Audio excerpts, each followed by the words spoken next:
بسم الله الرحمن الرحیم.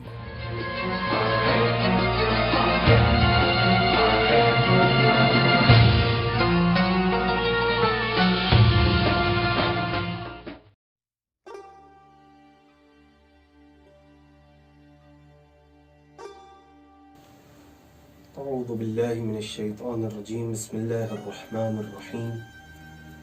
الحمد للہ رب العالمین وصلی اللہ علی سیدنا محمد وآلہ الطیبین الطاہرین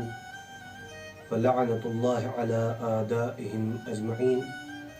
اما بعد فقد قال اللہ سبحانہ وتعالی فی القرآن الکریم وقولہ الحق.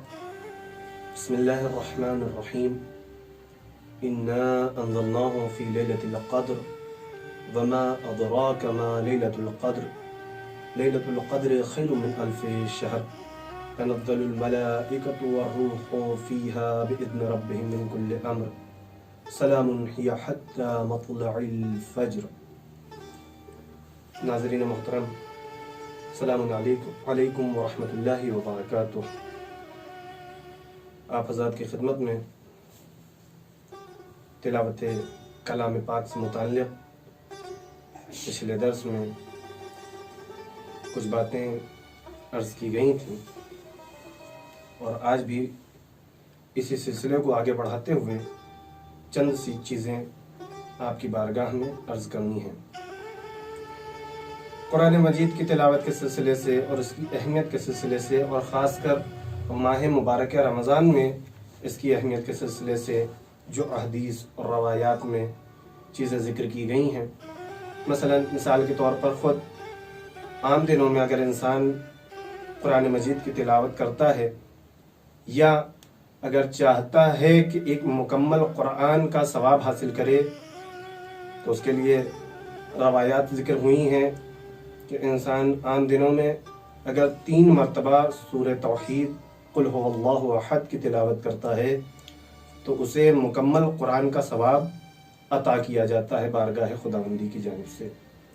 لیکن ماہ مبارک رمضان کی عظمت یہ ہے کہ اس مہینے میں اگر کوئی شخص صرف ایک آیت کی تلاوت کرتا ہے تو پروردگار عالم صرف اس ایک آیت کے بدلے اس انسان کو مکمل قرآن کا ثواب عطا کرتا ہے.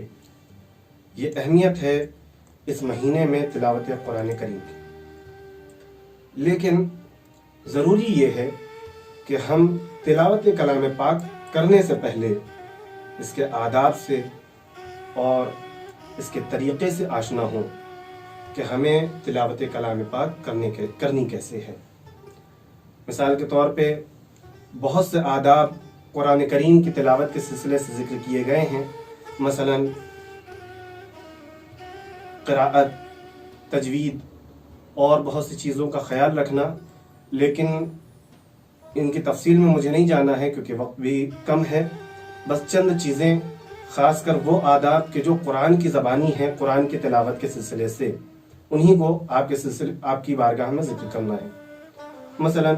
مثال کے طور پہ قرآن کریم کی تلاوت کے سلسلے سے خود قرآن جن آداب کو ہمیں سکھا رہا ہے اس میں سے سب سے پہلی چیز ہے طہارت. یعنی انسان جس وقت قرآن کریم کی تلاوت کر رہا ہے لازم و ضروری ہے اس کے لیے کہ وہ باوضو ہو، باطہارت ہو. اس کے لیے سورہ واقعہ کی آیت نمبر 79 جس میں خداوند عالم ارشاد فرماتا ہے لا یمسہ الا المطہرون، کہ اس کو صرف اور صرف وہی لوگ مس کر سکتے ہیں، وہی لوگ چھو سکتے ہیں کہ جو طیب و طاہر ہیں. یعنی جس وقت انسان تلاوت قرآن پاک کرے لازم و ضروری اس کے لیے یہ ہے کہ سب سے پہلے وہ وضو کرے، اپنے آپ کو تلاوت کے لیے پاک و پاکیزہ بنا لے. دوسری چیز جو تلاوت کے آداب کے سلسلے سے خود قرآن کریم ذکر کر رہا ہے وہ ہے اللہ کی بارگاہ میں استعاذہ کرنا. یعنی انسان جب چاہے کہ اسے تلاوت کلام پاک کرنا ہے تو وضو کے بعد دوسرا مرحلہ یہ ہے کہ جب قرآن کھولے تو سب سے پہلے کہے اعوذ باللہ من الشیطان الرجیم، جس کے لیے خود قرآن کریم کی آیت ہے سورہ نحل کی 98ویں آیت جس میں ارشاد ہو رہا ہے فَإِذَا قَرَأْتَ الْقُرْآنَ فاستعذ باللہ من الشیطان الرجیم، کہ جس وقت تلاوت قرآن کریم قرآن پاک کی جاتی ہے وہ لوگ استعاذہ کرتے ہیں اللہ کی بارگاہ میں اس شیطان کے سلسلے سے کہ جو رانندہ بارگاہ ہے۔ تو لہٰذا پہلا سلسلہ طہارت کا ہے، دوسری چیز آداب تلاوت قرآن پاک میں استعاذہ ہے، یعنی انسان اپنی زبان سے کہے اعوذ باللہ من الشیطان الرجیم۔ اس کے بعد تیسری چیز جو قرآن کریم کے سلسلے سے، اس کے آداب کے سلسلے سے ہے، قرآن کو صحیح اور خوبصورت طریقے سے ٹھہر ٹھہر کر پڑھنا، کہ انسان جس وقت تلاوت کلام پاک انجام دے رہا ہے اسے ان باتوں کا خاص خیال رکھنا ہے کہ وہ صحیح تلفظ کے ساتھ خوبصورت طریقے سے آرام آرام سے ٹھہر ٹھہر کر قرآن مجید کی تلاوت کرے، کہ جس کے سلسلے سے خود سورہ مزمل کی آیت نمبر 4 جس میں ارشاد ہو رہا ہے وَرَتِّلِ الْقُرْآنَ تَرْتِیلًا، کہ قرآن کو ترتیل کے ساتھ آرام سے ٹھہر ٹھہر کے پڑھو۔ اب ترتیل میں بہت سی چیزیں شامل ہیں، خود قرات بھی شامل ہے، تجوید بھی شامل ہے۔ انسان کو چاہیے کہ آج کے اس ملٹی میڈیا کے دور میں کہ جہاں تمام چیزوں کو سیکھنا بہت آسان ہو گیا انسان کے لیے، لازم ہے کہ قرات قرآن کے سلسلے سے تجوید اور قرات ان سب چیزوں کو بھی سیکھے تاکہ بہترین طریقے سے قرآن مجید کی تلاوت کر سکے۔ تو یہ وہ آداب ہیں کہ جن کے ذریعے انسان صحیح طریقے سے تلاوت قرآن پاک کر سکتا ہے، اور یہ وہ آداب ہیں کہ جو خود قرآن کریم نے ہمیں سکھائے ہیں۔ دوسری چیز جو آپ کی بارگاہ میں عرض کرنی ہے وہ کل کے درس سے متعلق ربط دیتے ہوئے اپنی بات کو مکمل کرنا ہے، کہ یہ بات آپ کے سامنے ذکر کی گئی تھی کہ قرآن مجید کو اگر انسان بغیر سمجھے پڑھ رہا ہے تو کیا اس کا فائدہ ہے یا نہیں۔ تو یہ بات عرض کی جا چکی تھی کہ قرآن مجید کو اگر انسان بغیر سمجھے بھی پڑھ رہا ہے تو اس کا اپنا ایک فائدہ ہے، اس کا اپنا ایک ثواب ہے، لیکن اگر انسان قرآن کو غور و فکر کے ساتھ اور سمجھ کر کے پڑھ رہا ہے تو یہاں اس کا ثواب اور زیادہ ہو جاتا ہے، اور لازم بھی ہے، انسان کے لیے ضروری بھی ہے کہ انسان قرآن کو سمجھ کر کے اور ٹھہر ٹھہر کے آرام سے پڑھے، سمجھے کہ وہ کیا پڑھ رہا ہے، لازم و ضروری ہے۔ اس کے لیے ایک واقعے سے سہارا لیتے ہوئے کہ کیوں انسان کے لیے ضروری ہے کہ انسان قرآن مجید کو سمجھ کر کے پڑھے۔ سب سے پہلی چیز ہمیں اس بات کا جواب دینا ہوگا کہ آخر کیوں انسان قرآن کو سمجھے۔ تو اس واقعے سے سہارا لیتے ہوئے کہ ایک گاؤں میں ایک شخص تھا جس کے 2 بیٹے، 1 بیٹی اور زوجہ، چھوٹا سا مکان ہے، آرام سے گھر میں رہ رہے ہیں، لیکن زمانے کے حالات بدلے اور دھیرے دھیرے غربت اور تنگ دستی نے ان گھر والوں کو اس بات پر مجبور کر دیا، دھیرے دھیرے گھر کے حالات اس طرح کے ہوئے کہ پیسے کی کمی کی وجہ سے ان کے گھر میں نزدیک تھا کہ فاقہ ہو جائے، لہٰذا ایسی صورت میں اس گھر کے مالک نے، یعنی یہ جو اس زوجہ کا شوہر ہے، اس نے یہ طے کیا کہ ہم پیسہ کمانے کے سلسلے سے اپنے گاؤں کو چھوڑ کر کے کسی دوسرے شہر میں جائیں تاکہ وہاں جا کر کے اپنے بچوں کا پیٹ پال سکیں، ان کے لیے کچھ پیسہ بھیجیں۔ تو ایسی صورت میں جب اس شوہر نے یہ فیصلہ لیا، گھر کے مالک نے یہ فیصلہ لیا، تو یہ بچے جو اپنے باپ سے بہت زیادہ مانوس تھے، یہ زوجہ جو اپنے شوہر سے بہت زیادہ محبت کرتی تھی، ایسے عالم میں یہ سب رنجیدہ ہوئے۔ کافی منع کیا کہ آپ یہاں سے نہ جائیں، لیکن باپ نے ان بچوں کو، اپنی زوجہ کو سمجھایا کہ نہیں دیکھو، اگر ہم نہیں جائیں گے تو تم سب کا پیٹ کیسے پالیں گے، لہٰذا ضروری ہے، اور کچھ ہی دنوں کی تو بات ہے، جب حالات بہتر ہو جائیں گے تو میں لوٹ کر کے آ جاؤں گا۔ لہٰذا جب اس طریقے سے سمجھا دیا اور بچے بھی راضی ہو گئے، زوجہ بھی راضی ہو گئی، تو ایسی صورت میں یہ شوہر گھر سے نکلا، چلا شہر کی طرف، جا کر کے دوسرے مقام کو اپنا مسکن قرار دیا تاکہ اپنے بچوں کا، اپنے گھر والوں کا پیٹ پال سکے۔ سخت ہے ایک انسان کا اپنے گھر سے دور رہ کر کے ان کا پیٹ پالنا، ان کے لیے کمانا کجانا، یہ ساری چیزیں ضروری ہیں،